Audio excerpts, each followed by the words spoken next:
Hey folks, quick update to this video. I've heard some recent reportings that there was a armed civilian in one of the mosques in New Zealand who was able to return fire and cut short the initial attack. And I'm not sure which one.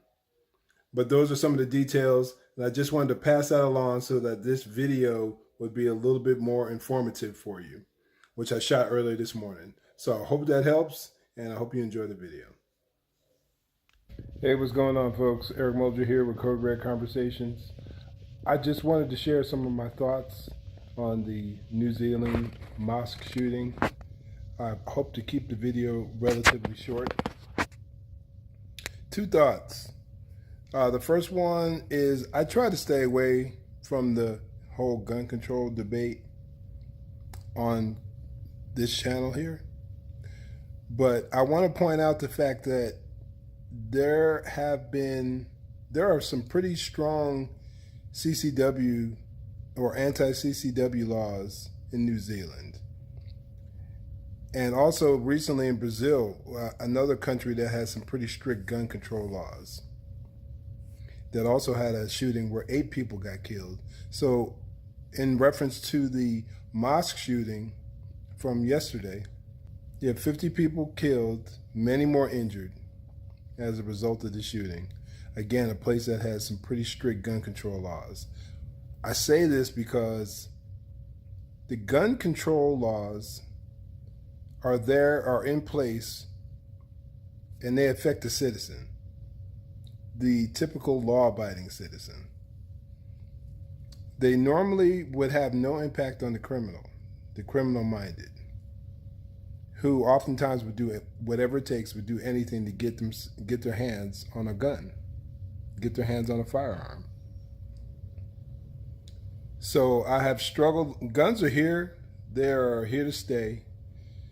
And even if you went around and confiscated all the guns from those registered firearm holders, registered gun holders, because those criminal-minded individuals would still be in possession of these guns.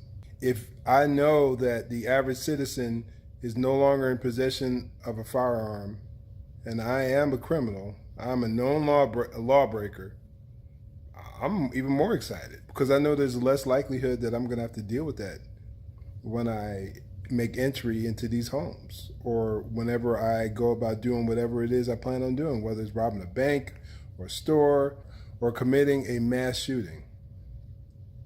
That's to my benefit if I'm the criminal-minded. My second point is for us as it applies here in the United States. I remember a few years back, I was at work and I was on patrol, and I think we were in briefing, and I had a conversation with some of the folks there, some of the other officers, and somehow the topic of being armed while at church came up. And I mentioned how I'm always carrying when I'm at church. And a few of the officers laughed. They're like, what's up with that? I think nowadays, and that was probably 10 years ago, I think nowadays they would have a different perspective on that. Because we've seen time and time again where places of worship, places where people gather to worship, are coming under attack. And I just want to offer some additional encouragement, as I always do.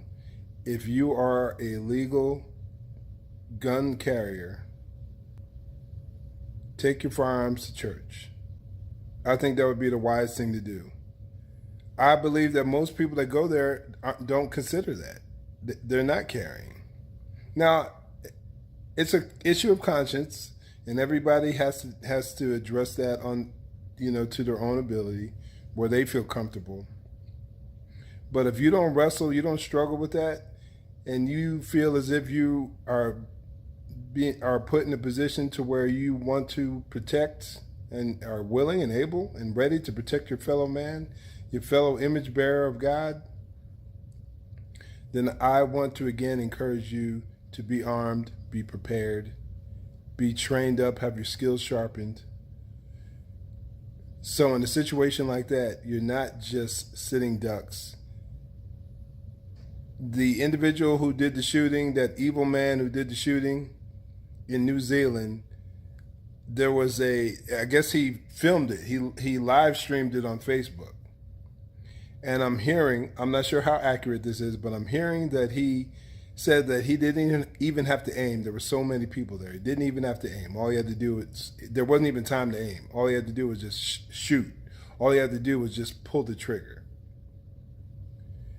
And what difference, what impact it could have been had there been one or two individuals there who were armed, who could have returned fire. So think about those things, be trained up, and just be ready. Just be ready and understand the world that we're living in. So I just wanted to offer those thoughts. Again, our thoughts and prayers are with the citizens and families in New Zealand. And I believe that we should mourn with those who mourn and weep with those who weep. So those are just my thoughts. And I'll pray and hope that you guys will consider and think about these things. In the meantime, stay safe and God bless.